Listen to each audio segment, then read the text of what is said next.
যাবে।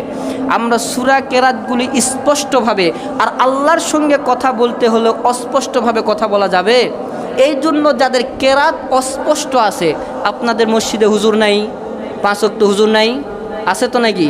তো এদের কাছে এসে স্পষ্টভাবে সূরায়ে ফাতিহা, নাস, ফালাক, কুলহু, ইখলাস যত সূরা আছে সবগুলো স্পষ্টভাবে শিখবেন, যাতে করে আল্লাহর সাথে আপনি তোতলামি না করে স্পষ্টভাবে কথা বলা যায়। যাবে তো ইনশাআল্লাহ? যদি কেউ খাঁটি মুসলমান হইতে চায় তাহলে তাকে শয়তানের আসওয়াসা থেকে বাঁচতে হবে, শয়তানের ধোঁকা থেকে বাঁচতে হবে। এটা কুরআনুল হাকিমের আইন।